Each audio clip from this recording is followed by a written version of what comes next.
Hey everybody, Flux here with Puny Human. We have a pretty awesome patch for you this week. The first thing that I want to show you guys is the new Capture Point game mode. This game mode is suggested by the community, and we implemented it and we liked it so much that we continued to pursue the prototype that we were making. So the general gist of this game mode is you have two teams, a red and a blue, and you have these capture points in which you stand on to capture. Now the game mode is based on tickets, so the team with 0 tickets loses the game. So the objective of the game is to make the other team lose all of their tickets. Now you can make them bleed tickets in one of two ways. When a player respawns, he loses a ticket for his team. So killing players is a great way to cause the other team to bleed tickets. And the other way is to capture the majority of the capture points. So if you have 2 out of 3 or 3 out of 3, it'll be even faster to bleed the other team of tickets. Something we noticed when playtesting this game mode is the pacing of the game is actually quite different from Blade Symphony duels normally. So in this case, we've modified the game significantly around this game mode to make it more fun and treat it as a game unto itself. So for example, when you sheath your sword, you will be running faster. As you'll notice though, it's kind of janky right now and it looks kind of like a Benny Hill run. This animation is just temporary, so eventually we're going to replace it with something that looks a little bit better. As for this patch though, we just want to get it in and get it playable so that you guys can enjoy this game mode. The other thing that we've changed is made all the attacks do 50% more damage, and that includes shurikens and throws. This is to make the game pace a little bit faster as far as player-to-player engagement goes. Like when you're on a capture point and you're fighting 1 or 2 other people, we don't want this engagement to last like a length of a normal duel. We want it to happen quickly. We want you to have the satisfaction of dispatching somebody quickly, running somewhere else, capturing a capture point, and all of that. Like I mentioned earlier, we've made 3 unique maps for Capture Point game mode. The first one is Docks, and it features a more detailed map. It's got 3 capture points, and you can run between each of them over and under these shipping containers. The second map is Terrace, which is an experiment with using elevation for Capture Point game mode. So we wanted to see if it improves gameplay by traversing something that's on top of you or below you or through a lot of tunnels, and see if that's fun.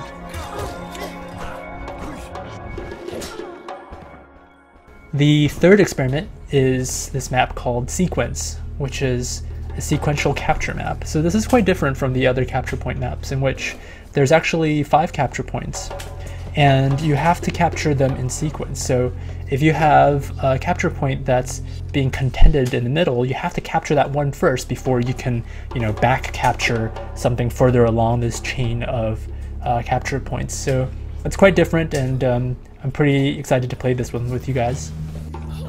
The community can also build capture point maps just as easily by placing these capture points and arranging them around the map. And then you can enter the entity data so that you can build your own custom capture point map.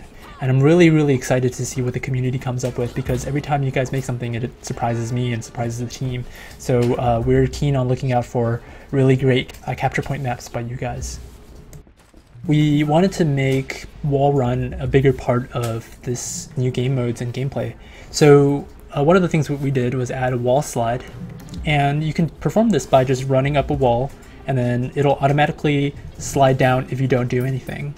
This allows you to sort of chain wall runs more elegantly, and it's actually really cool if you make a parkour map, for example, and you want to use this to hop between walls. And that's the other thing, is hopping between walls is actually a thing now. You can manually control the wall jump angle. So for example, you could use the WASD keys to wall jump left or wall jump right at a specific angle that you want away from that wall.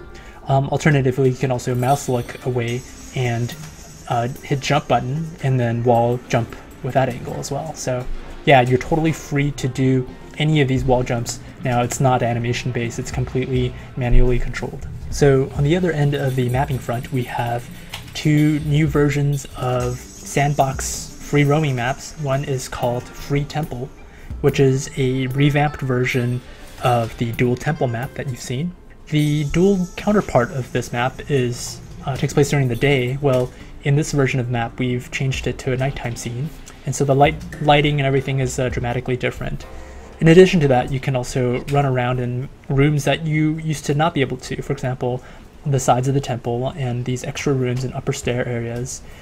You can also run under the bridge. And with these maps, you can totally play community events. The other map is Free District, and this time it's sort of like a sunrise, I guess. It's a sunrise version of this map as opposed to at night, which is what District always had been.